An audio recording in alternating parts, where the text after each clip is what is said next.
Hello friends, welcome to my YouTube channel all in one edu. आज हम लोग CTET exam 2020 के बारे में बात करेंगे। जैसा कि आप लोग जानते हैं कि मैंने अपने चैनल पर टेस्ट सीरीज शुरू कर रखी है, जिसमें हम सीटेट से संबंधित प्रैक्टिस सेट को सॉल्व करते हैं। ये सेट नंबर 3 है, जिसमें हम जीन पियाजे से संबंधित महत्वपूर्ण प्रश्नों को सॉल्व करेंगे, जिसके थ्रू आप ये चेक कर पाएंगे कि आपकी कितनी तैयारी है। अगर आपको मेरा वीडियो अच्छा लगे तो इसे लाइक, सब्सक्राइब, शेयर ज़रूर कीजिएगा, जिससे कि आपको मेरे वीडियो की नोटिफिकेशन आसानी से मिल सके। तो चलिए स्टार्ट करते हैं अपने फर्स्ट क्वेश्चन से। पियाजे ने बच्चों के नैतिक विकास की कितनी अवस्थाओं की पहचान की है? पियाजे ने अपने जो नैतिक विकास है उसमें कितनी अवस्थाएं बताई हैं? एक अवस्था बताई है, दो अवस्था बताई है, तीन अवस्था बताई है कि चार अवस्था बताई है? तो जीन पियाजे ने अपने नैतिक विकास के सिद्धांत में चार अवस्थाएं बताई हैं। कितनी अवस्थाएं बताई हैं? चार अवस्थाएं बताई हैं। कौन कौन सी? इंद्रिय जनिक गामक अवस्था, पूर्व संक्रियात्मक अवस्था, मूर्त संक्रियात्मक अवस्था, अमूर्त संक्रियात्मक अवस्था। ये चारों अवस्थाएं जो हैं बच्चों के नैतिक विकास से संबंधित होती हैं। आ जाते हैं हमारे नेक्स्ट क्वेश्चन पे। बच्चे दुनिया के बारे में अपनी समझ का सृजन करते हैं, निम्न में से किसका कथन है? बच्चे दुनिया के बारे में अपनी समझ का सृजन करते हैं, ये किसने कहा है? जीन पियाजे ने कहा है, सीयर्स ने कहा है, फ्रायड ने कहा है, रॉबर्ट ने कहा है? किसने कहा है? जीन पियाजे ने कहा है। पियाजे ने कहा है हमारा कि बच्चे दुनिया के बारे में अपनी समझ का सृजन करते हैं। ये हो गया हमारा सेकेंड क्वेश्चन। आ जाते हैं नेक्स्ट क्वेश्चन पे। जीन पियाजे कहाँ के निवासी थे? जीन पियाजे कहाँ के निवासी थे? स्कॉटलैंड के निवासी थे, इंग्लैंड के निवासी थे, स्विट्जरलैंड के निवासी थे, ग्रीनलैंड के निवासी थे? तो कहाँ के निवासी थे जीन पियाजे? जीन पियाजे जो थे स्विट्जरलैंड के निवासी थे। आ जाते हैं हमारे नेक्स्ट क्वेश्चन पर। निम्न में से किसका कथन है कि ज्ञानात्मक विकास नकल पर आधारित ना होकर के खोज पर आधारित होता है? नकल पर आधारित ना होकर के खोज पर आधारित होता है, ये किसने कहा है? जीन पियाजे ने कहा है, स्किनर ने कहा है, वाइगॉट्स्की ने कहा है, कोहलरबर्ग ने कहा है? किसने कहा है ज्ञानात्मक विकास नकल पर आधारित होगा, खोज पर आधारित होता है? नकल पे नहीं आधारित होता है, इसमें बच्चे जो है खोज करते रहते हैं। किसने कहा है? ये जीन पियाजे ने कहा है। आ जाते हैं नेक्स्ट क्वेश्चन पे। पियाजे के अनुसार कोई बच्चा किस अवस्था में अपने परिवेश की वस्तुओं की पहचान करने लगता है, उसमें विभेद करने लगता है? किस किस वर्ष में, किस अवस्था में बच्चे अपने परिवेश की वस्तुओं को पहचानने लगता है, उसमें विभेद करने लगता है? किस अवस्था में? तो मैंने आपको भी चार अवस्थाओं के बारे में बताया। इंद्रजनिकीय गामक अवस्था, पूर्व संक्रियात्मक अवस्था, मूर्त संक्रियात्मक अवस्था, अमूर्त संक्रियात्मक अवस्था।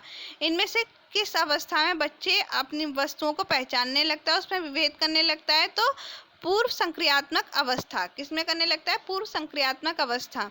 ये 2 वर्ष से लेकर के 7 वर्ष तक होती है। और जो इंद्रिय अवस्था होती है, इंद्रिय गामक अवस्था होती है, वो 24 महीने यानी कि 2 वर्ष तक रहती है। और पूर्व संक्रियात्मक अवस्था जो होती है वो 7 से लेकर के 11 वर्ष तक होती है। और जो अमूर्त संक्रियात्मक अवस्था होती है 11 से लेकर के बाकी सारे टाइम के लिए होती है। तो इसमें जो इसका जो आंसर हो जाएगा वो हो जाएगा पूर्व संक्रियात्मक अवस्था में बालक जो है अपने परिवेश की वस्तुओं को पहचानने लगता है, उसमें विभेद करने लगता है। और हर अवस्था में नई नई चीज़ों का उसको ज्ञान होता है, तो हमें इसके सिद्धांत में ये बातें जानना बहुत ज़रूरी है। आ जाते हैं नेक्स्ट। पियाजे ने किसी बच्चों के विचार में नए विचारों के समावेश हो जाने को क्या कहा है? अगर मान लीजिए किसी पुराने विचार से आप नए विचार की तरफ बढ़ते हैं तो उसे क्या कहा जाता है? व्यवस्थापन, खोज, सात्मीकरण, निर्माण। क्या कहा जाता है? इसे सात्मीकरण कहा जाता है। इसे हम आत्मसात्करण भी कह सकते हैं, आत्मसात्करण भी इसे कहा जाता है कहीं कहीं, और इसे सात्मीकरण भी कहते हैं। जिससे कि आप अपने विचारों से एक नए विचार बना लेते हैं, उसे कहते हैं सात्मीकरण। आ जाते हैं नेक्स्ट क्वेश्चन पे। बच्चों के विकास से संबंधित निर्माण और खोज का सिद्धांत निम्न में से किसने दिया है? ये सिद्धांत किसने दिया है? पियाजे ने दिया है, सीयर्स ने दिया है, फ्रायड ने दिया है, रॉबर्ट ने दिया है? किसने दिया है ये सिद्धांत? ये सिद्धांत दिया है पियाजे ने। ये सिद्धांत किसने दिया है? पियाजे ने। निर्माण और खोज संबंधी सिद्धांत जो दिया है वो किसने दिया है? जीन पियाजे ने। आ जाते हैं नेक्स्ट क्वेश्चन पे। जीन पियाजे के अनुसार कितने वर्ष की आयु तक बच्चों में संज्ञानात्मक परिपक्वता का अभाव पाया जाता है? यानी कि उनमें संज्ञानात्मक परिपक्वता नहीं आ पाती है। कितने वर्षों तक संज्ञानात्मक ज्ञान नहीं हो पाता है? कितने वर्षों तक? 4 वर्षों तक, 6 वर्षों तक, 8 वर्षों तक, 12 वर्षों तक। तो 6 वर्षों तक उनमें संज्ञानात्मक परिपक्वता का अभाव पाया जाता है। 6 वर्षों तक संज्ञानात्मक परिपक्वता का अभाव पाया जाता है। आ जाते हैं हमारे नेक्स्ट क्वेश्चन पे। बालकों के नैतिक विकास को समझने के लिए जीन पियाजे ने निम्न में से कौन सी विधि को अपनाया है? बच्चों के नैतिक विकास को समझने के लिए उन्होंने कौन सी विधि को अपनाया है? साक्षात्कार, तार्किक, जांच पड़ताल, ये सभी। तो कौन सी विधि को अपनाया? साक्षात्कार। किस विधि को अपनाया है? साक्षात्कार विधि को अपनाया है। आ जाते हैं नेक्स्ट क्वेश्चन में। बालक के व्यवहार का अध्ययन निम्न में से किस विधि में बालक के माता पिता, भाई बहन, शिक्षकों से जानकारी प्राप्त की जाती है? किस विधि में हम माता पिता, भाई बहन, शिक्षकों से जानकारी प्राप्त करते हैं? कौन कौन सी विधियां होती हैं उसे समझ लेते हैं, और किस विधि में हम बच्चों के माता पिता, भाई बहन और शिक्षकों से जानकारी प्राप्त करेंगे? व्यक्तित्व इतिहास विधि, निरीक्षण विधि, प्रश्नावली विधि, साक्षात्कार विधि। तो किसमें? व्यक्तित्व इतिहास विधि में हम बालकों के माता पिता, भाई बहन और शिक्षकों से जानकारी प्राप्त करते हैं।